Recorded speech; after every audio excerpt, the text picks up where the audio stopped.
Todo indica que este 12 de diciembre no habrá mañanitas a la Virgen de Guadalupe. No las habrá, al menos en la Basílica de Guadalupe, ni en sus inmediaciones. Así lo anunció hoy el rector de la Basílica, Salvador Martínez. Dijo que el 11 y 12 de diciembre de este duro 2020 no habrá actividades litúrgicas en la villa. Se cancelan para evitar aglomeraciones que aumentarían los riesgos de contagio de coronavirus. A cambio, se buscará alentar las celebraciones en los medios masivos y en las comunidades. Y se pide a los fieles que visiten la Basílica en noviembre y enero y no el 11 y 12 de diciembre. Esos 2 días, si las autoridades de la Ciudad de México no lo impiden, solo se permitirá a los fieles pasar frente a la imagen de la Virgen en la Basílica, pero no permanecer en la catedral ni en los alrededores. El rector Salvador Martínez dijo que va a dar más detalles sobre esta cancelación o limitación de visitas, que informará con precisión el próximo domingo. Buenas noches. La pandemia se lleva también, eso parece, las celebraciones guadalupanas. Mala noticia para los alrededor de 10 millones de personas que cada 11 y 12 de diciembre visitan y cantan a la Virgen. En Palacio Nacional, esta mañana se volvió a hablar de cómo disminuyen los contagios en México y el presidente López Obrador hizo un nuevo elogio del doctor López-Gatell. Aquí ha quedado de manifiesto una vez más una exposición brillante, espléndida del doctor Hugo López-Gatell. Esto no lo tienen en otros países, no lo tienen en otros gobiernos. Tenemos expertos y son los que conducen. Son casi 8 meses ya que el presidente públicamente ha respaldado, apuntalado el trabajo del doctor López-Gatell. Lo hizo de nueva cuenta esta mañana.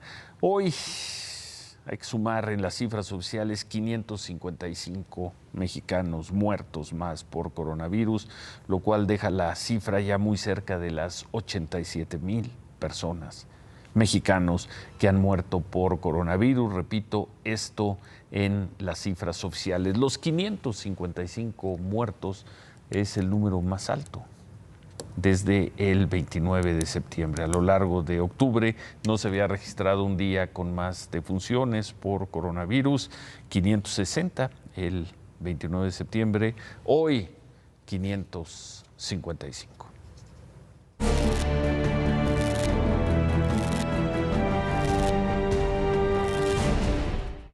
Había esperanzas en el equipo de defensa, en el grupo de defensa del exsecretario de la Defensa Nacional, Salvador Cienfuegos, pero seguirá detenido, seguirá en la cárcel en Estados Unidos. Un juez de distrito de California le negó la libertad bajo fianza. El general Cienfuegos no estuvo en la audiencia, se transmitió y se llevó a cabo por Zoom.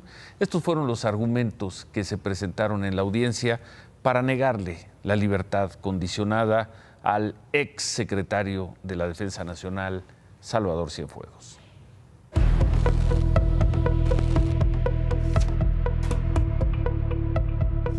Desde que la Fiscalía de Nueva York generó la acusación contra el general Salvador Cienfuegos en agosto de 2019, dejaron en claro que lo que querían era mantener al exfuncionario mexicano tras las rejas.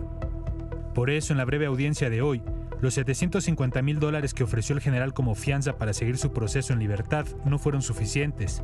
Casi 16 millones de pesos. Son los ahorros de toda su vida, dijo su abogado Duane Lyons. Aseguró que el general Cienfuegos entregaría su pasaporte como prueba de que no trataría de fugarse, pues tenía la intención de limpiar su nombre y enfrentar su proceso en Estados Unidos. Pero la parte acusadora insistió en que el narcotráfico y lavado de dinero son acusaciones graves. El fiscal Ben Balding fue contundente y afirmó que el general Cienfuegos tiene todos los incentivos para usar sus contactos en México y evadir la justicia en Estados Unidos. El abogado de Cienfuegos contraatacó, argumentando los riesgos de permanecer en prisión en la época de COVID para una persona de 72 años. Pero el argumento de la defensa no funcionó. Desde la carta enviada por la Fiscalía a la Corte el viernes pasado, Insistían en que el general tiene un alto riesgo de fuga, pues las investigaciones han revelado que priorizó su codicia personal sobre sus deberes jurados como servidor público. Finalmente, el juez Alexander McKinnon consideró que los cargos graves de Cienfuegos aumentaban su riesgo de fuga si le otorgaban la fianza. Nada asegura que se presente en futuras audiencias, insistió el juez, para después agregar que la influencia, poder político y posible condena son incentivos para escapar. Mismas palabras usadas en la carta que había enviado la Fiscalía. Y así, la fianza fue negada.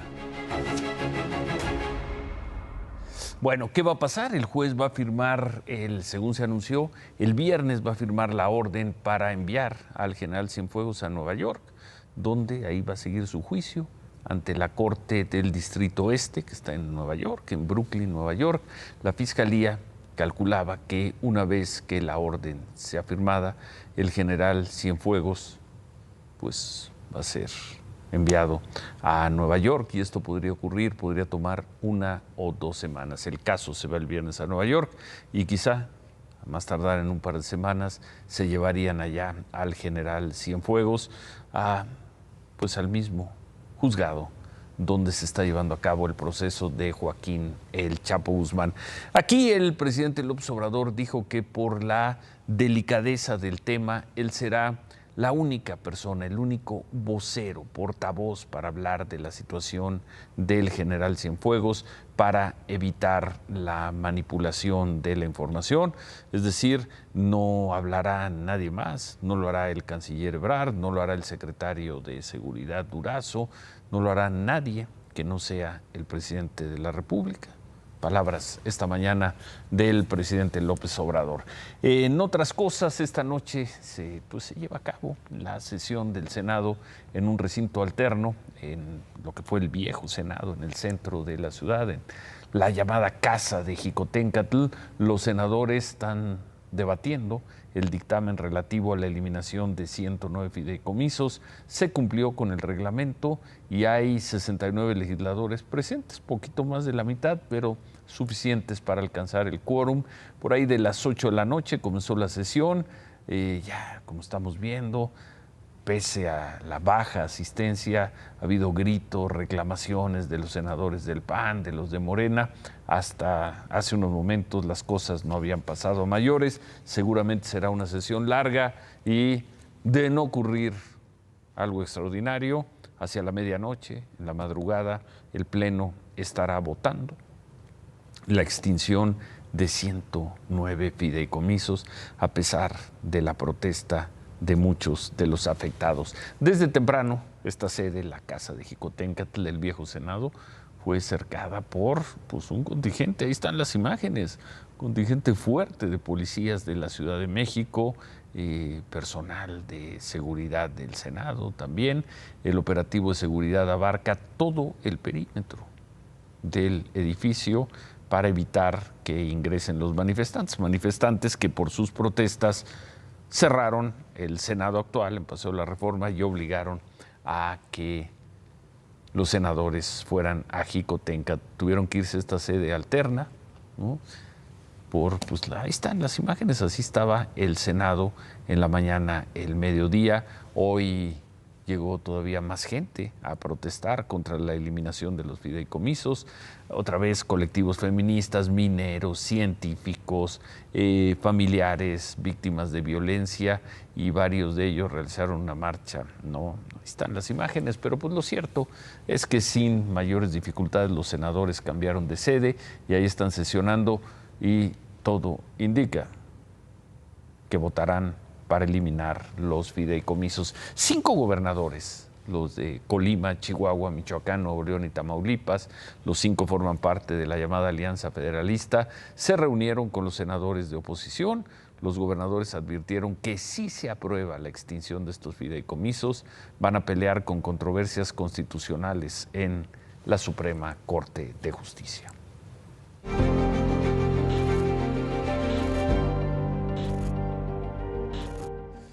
Bueno, a ver, vamos a ver estas imágenes y vamos a ver estos testimonios. El tema de la toma de casetas. La semana pasada dimos a conocer este documento es un reporte elaborado por personal de inteligencia del gobierno del Estado de México y del gobierno federal. Era un organigrama de los líderes que estaban detrás de la toma de casetas ahí en el Estado de México. Eso lo presentamos el miércoles y hoy que estuvimos ahí, los dirigentes que se manifiestan en la caseta de Tlalpan, en la autopista México-Cuernavaca, nos dijeron que estábamos equivocados con esa información y hicieron este señalamiento. Me hicieron este señalamiento. Yo le quiero decir al señor Ciro que no mienta, que no invente situaciones que no se están llevando en las casetas, que no satanice a toda esta gente, porque toda esta gente en realidad sí somos activistas, a diferencia de lo que él dice. Él dice que no tenemos una lucha. Claro que sí tenemos una lucha, y tanto es que aquí estamos luchando por la libertad de la compañera Kenia. Entonces lo invitamos a que realmente investigue y sepan bien los nombres de los compañeros, nombres reales, a qué se dedican, porque argumenta que son abogados, como él refieren, que el RAI, su nombre no es el RAI, no es apodo, no es abogado, es de oficio taquero. El señor Arturo Calva refiere que es abogado. Den la información debida y como debe de ser. El señor Arturo Calva es un luchador social que es contador. Bueno, con todo el respeto para esta persona, nosotros no satanizamos. Lo que hicimos la semana pasada fue presentar un documento y dijimos, eran fuentes de un gobierno de un estado y fuentes federales quienes daban esa información. Eso fue lo que hicimos, eso fue lo que presentamos. No estamos satanizando a nadie. Muchas gracias por estar atento a nuestro trabajo. Y bueno, tomamos nota de su comentario. Esta caseta de Tlalpan está tomada por integrantes del colectivo Zapata Vive. Desde anoche, vamos a ver, montaron ya de plano un campamento y dejaron operando 4 carriles, aunque con paso libre de cuota. Ellos advirtieron que no van a levantar su plantón. Ya hay un plantón en las casetas hasta que no se libere a Kenia Hernández, detenida el domingo por la Guardia Nacional en la caseta de Amozoc, Puebla.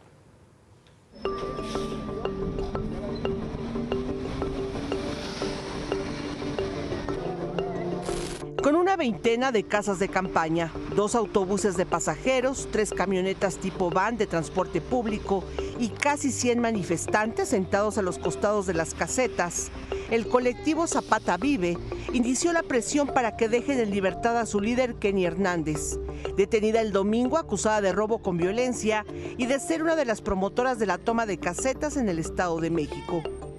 Nuestros valores, por así decirlo, son no pedir cuota. O sea, nos ponemos prácticamente y si la gente coopera, adelante, se le recibe.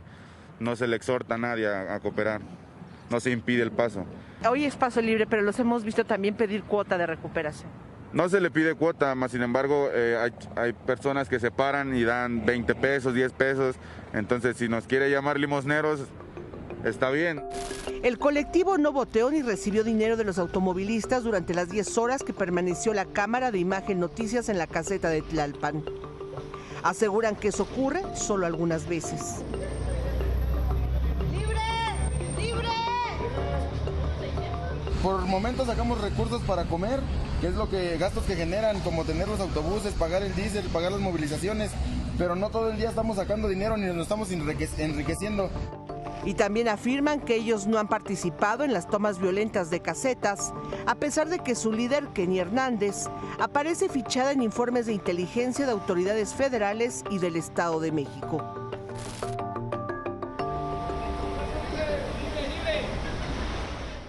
Hoy se esperaba que el activista Kenia Hernández tuviera una audiencia con el juez en el penal estatal de Santiaguito, en Almoloya de Juárez. Era la audiencia para escuchar la acusación en su contra, pero se pospuso para mañana en la mañana.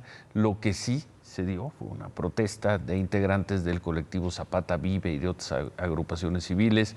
Una de esas protestas se dio afuera de la Secretaría de Gobernación, donde se pide la liberación inmediata de esta activista acusada de robo. Y otra caseta que desde ayer estuvo cerrada es la de Alpuyeca, en la autopista Cuernavaca-Acapulco. Hoy se repitieron las imágenes, ahí está. Personas con el rostro cubierto, en su mayoría jóvenes, ahí se ve, cobrando cuota a los automovilistas. Dijeron que era dinero que sería destinado a comunidades pobres de Guerrero. Eso fue temprano, porque en la tarde fueron desalojados todos los manifestantes que estaban en esa caseta de Alpuyeca. Fue un operativo de la Policía Estatal de Morelos y de policías ministeriales también de ese estado. Según se informó, detuvieron a unas 120 personas. La mitad, poco más de la mitad, eran menores de edad. Están acusados de secuestro por mantener privados de su libertad a los choferes de 3 autobuses, además de daños causados a las unidades del transporte público. Los policías, según esto, les decomisaron más de 600,000 pesos, que según se informó, estas personas habían recolectado, entre comillas, en unas 6 horas que estuvieron bloqueando. Es demasiado dinero, pero bueno, eso dice la autoridad que es lo que tenían. La que también sigue tomada es la caseta de peaje de Sinapecuaro, en Michoacán. Está en la carretera Marabatío-Zapotlanejo. Hoy se reforzó el grupo que se está manifestando ahí. Llegaron unas 200 personas en autobuses. Son supuestamente de Ciudad Altamirano, Guerrero. Y ellos sí, de plano, piden 150 pesos a cada conductor para poder pasar.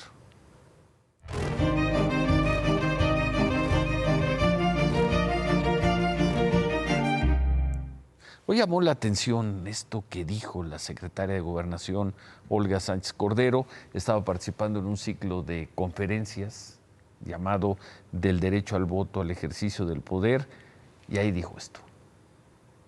Por supuesto que dentro del gabinete, inclusive hoy en día, hay temas de misoginia muy considerables. Había veces, inclusive en estos gabinetes de seguridad exclusivamente de varones, en donde en ocasiones mi opinión, y digo no por el presidente, al contrario, el presidente siempre me ha dado un lugar, pero entre los miembros, una participación mía podría inclusive no ser tomada en consideración en ese momento, aunque yo tuviera la razón y aunque estuviera aportando algo importante. Una opinión mía podía no ser tomada en cuenta, aunque yo tuviera la razón. Palabras de la secretaria de Gobernación, que además dice, hay misoginia dentro del gabinete. Rápidamente dice, pero no, el presidente no. ¿Quiénes participan en esa reunión? Hay misoginia por parte del secretario de la Defensa, por parte del general Crescencio, de la Marina, o por parte del general Crescencio Sandoval de la Defensa, por parte del secretario Durazo, por parte de ¿quién? ¿Quiénes son esos compañeros misóginos de gabinete de doña Olga Sánchez, la secretaria de Gobernación, a quien no toman en cuenta sus puntos de vista, a pesar de que, según ella tenga la razón? Y hablando de estos temas, alumnos de la Facultad de Química de la UNAM difundieron en redes sociales estos 2 videos. Son maestros de esa Facultad de Química, grabados mientras daban sus clases en línea. Hay una niña que le decían la bolsa de hielo de oro. ¿Ustedes saben por qué? Porque esta niña con unos golpes aflojaba, como las bolsas de hielo. Y por eso le pregunto qué es lo que podría hacer. Pues como ahora no es presencial, no te puedo proponer sexo, así es que no se me ocurre. Uno pensaría que esto es un sketch, un muy mal sketch, o una película muy dura sobre violencia sexual, pero no, son 2 catedráticos en sesiones públicas con sus alumnos. Ya escucharon lo que dijo el primero y lo que dijo el segundo. Si así se expresa en el público. En fin, eso fue lo que expresaron, y por eso el director de la Facultad de Química Carlos Amador, determinó separar de cualquier contacto con estudiantes a estos dos profesores, Mario Chin, del Departamento de Físico-Química, por expresar comentarios sexistas y misóginos, vaya si lo hizo, y Arturo Centella, del Departamento de Matemáticas, por ejercer actos considerados como violencia de género contra los estudiantes. Y ahí va a quedar la sanción, nada más en eso. Lo dejamos como pregunta.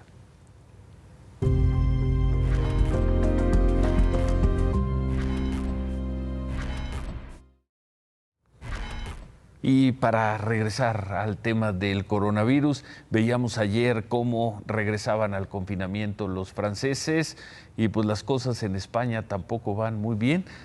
Estas imágenes son de médicos residentes de Barcelona, quienes protestaron en contra de lo que llaman condiciones abusivas en las que deben trabajar.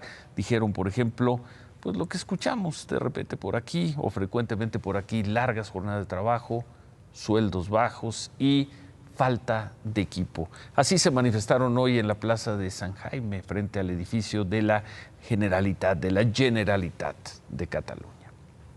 Hemos sido primera línea durante la pandemia, hemos dejado toda nuestra formación, hemos trabajado muchas más horas de las legales por un sueldo muy cercano al mínimo y creemos que estamos desnudos y desprotegidos y lo que reclamamos es que las autoridades nos devuelvan lo que es nuestro.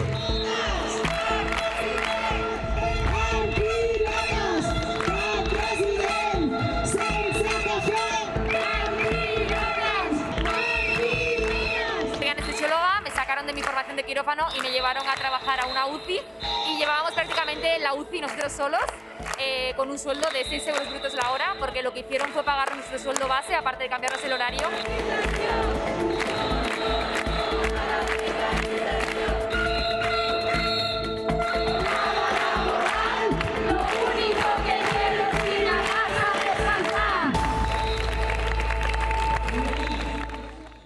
Médicos y enfermeros semidesnudos en Barcelona. De regreso a México, hoy se registró un aumento en el número de personas hospitalizadas por coronavirus en la Ciudad de México. La jefa de gobierno, Claudia Sheinbaum, dijo que es pronto para hablar de un rebrote. Sin embargo, reconoció que si la tendencia se mantiene así en los próximos días, van a tener que tomar medidas preventivas. Vamos a regresar a este tema del rebrote y lo que dijo el doctor López-Gatell. Eso lo vamos a tener al final del programa. Vamos a ver estas imágenes. Desde hace 7 meses, unas 25 familias de migrantes están varadas en el refugio. Un refugio que se llama Movimiento Juventud 2000. Esto es en la zona norte de Tijuana. Están a par de cuadras de la frontera con Estados Unidos. Son migrantes de Nicaragua, El Salvador, Honduras y Guatemala. Viven en casas de campaña ahí en ese albergue y ahí, pues por lo visto van a seguir porque el paso de Estados Unidos está restringido. El viernes se anunció que nada más el paso para personas con documentos se extiende el cierre hasta el 21 de noviembre. Pero pues estas personas sin papeles ahí van a poder estar mucho tiempo más. Lo extraordinario de este campamento es que hasta el momento, según se reporta, no se ha dado ningún contagio de coronavirus. Y hablando de la frontera, el presidente Trump tuvo un mitin en la ciudad de Erie, en Pensilvania. Trump pintó un escenario de catástrofe en el manejo de la pandemia. Si él pierde la elección es dentro de 2 martes. It's a choice between our plan to kill the virus or Biden's plan to kill the American dream, and that's what he'd be doing. Biden will delay therapies, postpone the vaccine, prolong the pandemic, close your schools, shut down our country.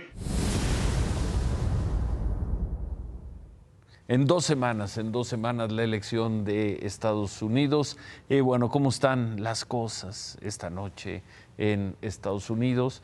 Pues creciendo como todos los días desde febrero. Estados Unidos casi con 220,000 personas muertas, Brasil casi con 155,000, la India arriba de 115,000 y México pues casi en 87,000 personas muertas en las últimas 24 horas. Sí, lo mencionábamos anoche, lo repetimos hoy, ya no se ven las cifras de 1,000 personas muertas en ninguno de los 3 países con el mayor número de casos, pero bueno, siguen siendo cifras altas. Hoy, por cierto, México pues está, de hecho, en el rango de personas muertas en las últimas 24 horas, en el rango de la India, arriba de Estados Unidos y no muy lejos de Brasil. En otras cosas, esta noche, bueno, 2 veces en la mañana y en la noche se presentó de manera formal el movimiento Sí por México. Es un movimiento que, según se informó, agrupa unas 400 organizaciones de la sociedad civil. Hay empresarios, hay activistas, hay artistas. Uno de los integrantes es la Coparmex y lo que buscan es elaborar su propia agenda en temas de seguridad, economía, salud y equidad, y que esta agenda se presente a partidos políticos y gobiernos.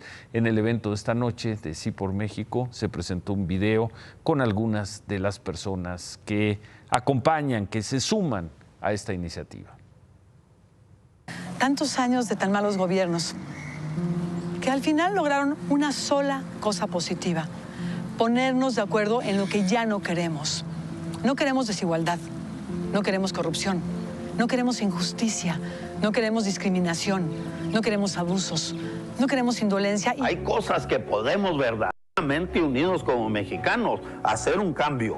Y yo tiene que ver con la responsabilidad ciudadana. Tenemos toda una cultura, se tiene que cambiar la mentalidad. Y yo no creo que es tan utópico, yo lo veo posible y es mi sueño. Sí por México.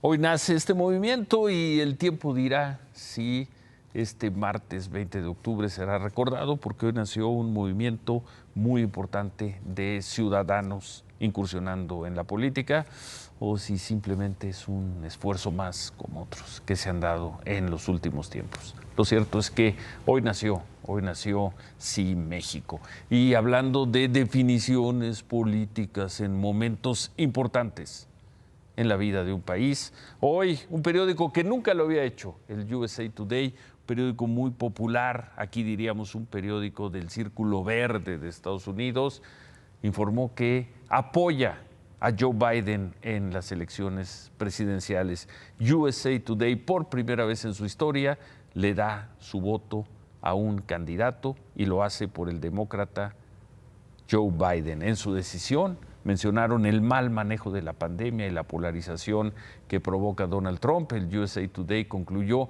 quizá nunca apoyemos a un candidato presidencial otra vez. De hecho, esperamos que nunca tengamos que hacerlo. Pero en esta elección lo hacen.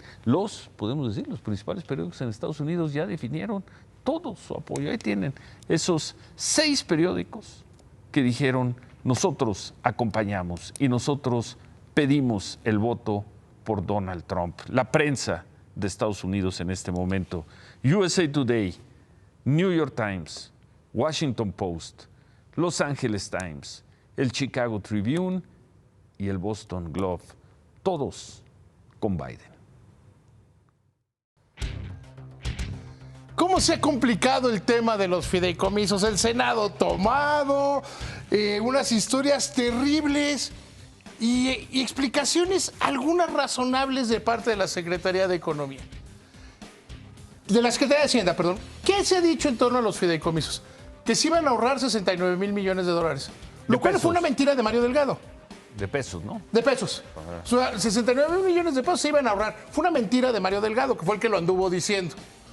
Porque la Secretaría de Hacienda en todo momento dijo: no, lo que vamos a hacer es dejar de tener muchas bolsitas y tener una sola bolsa. Segundo, se dijo que había una terrible corrupción. ¿Tú has visto una carpeta de investigación, una denuncia ante la Fiscalía? No hay. Que era una robadera. Si era una robadera, debe haber ladrones. No existen. Y entonces todo el asunto termina siendo un escándalo demasiado grande. ¿Se van a perder los apoyos? Según la Secretaría de Hacienda, no. Ella es el tercer y último video de su serie. Una serie tardía, la Secretaría de Hacienda. Y donde dice: oigan, pues están preocupados por el Fonden. El Fonden debe lana. O sea, los números del Fonden son negativos, no nos estamos quedando con dinero. Y el tema aquí es cómo se complica todo por la maldita política. ¿A ti te parece bien lo que hicieron? ¿Extinguir 109 fideicomisos? Algunos sí, algunos no. Lo que está mal, y es el error... A ver, échame la cámara. El error grave, el error verdaderamente grave, es decir, quitamos los fideicomisos y luego pensamos cómo le hacemos. Hay algunos que sí deben desaparecer, hay algunos que no, hay algunos que pues, es menos por sí, es 3 y fracción del presupuesto. Primero se debe haber estudiado. Si hay gente que estaba robando la lana, hay que presentarlos ante la autoridad y luego tomar la decisión de decir, los extinguimos. Oigan, pero pues, no se puede, está complejo. No, ya no los extinguimos. Bueno, sí, bueno, no. Y hoy tenemos un escándalo innecesario en el país. Está bien. ¿Qué va a pasar con, perdón la interrupción, qué va a pasar con los teléfonos celulares? ¿Va a pagar más la gente con esta? ¿Nos vamos al remate o...? Rematas, a ver, ya sin remate no va a haber sí. remate. Pero a ver, vamos con los teléfonos El celulares. Instituto Federal de Telecomunicaciones logró convencer a legisladores y a la Secretaría de Hacienda que aumentar el cobro de los derechos, como se planteaba, un crecimiento del 56% era una barbaridad. Si de por sí México ya es caro, si empresas como Movistar están devolviendo 4.500 millones de pesos en espectro, era una barbaridad. Se acordó que solo se aumentara ese derecho 3.5%. ¿Qué significa esto? La inflación y no tendrían por qué aumentar los precios. No van a aumentar los precios. Si no van a aumentar los precios. No, ¿Tú no crees que no? Porque no han dicho nada las telefónicas. No, pues se van a quedar callados porque van a ver qué pasa. Lo que sí, Ciro, si estabas pensando en comprarte un teléfono 5G, no te lo compres. ¿Por qué? Ahí sí suben el derecho 189%. Para nadie va a ser rentable construir una red de 5G como la que se requiere. No lo va a hacer. Pues, o carísimo. Sí. Entonces, quieres un teléfono de 5G, es mucho más caro. Es un error no estar pensando en ese aumento de 189% en 5G. Porque 5G no solo son mejores teléfonos. Son mejores telecomunicaciones, robótica, ciencia de la salud, todo. Vamos a seguir siendo el país del internet lento. Del internet lentón, del 3, 4G, 4.5. 3, casi 4, casi 4.5.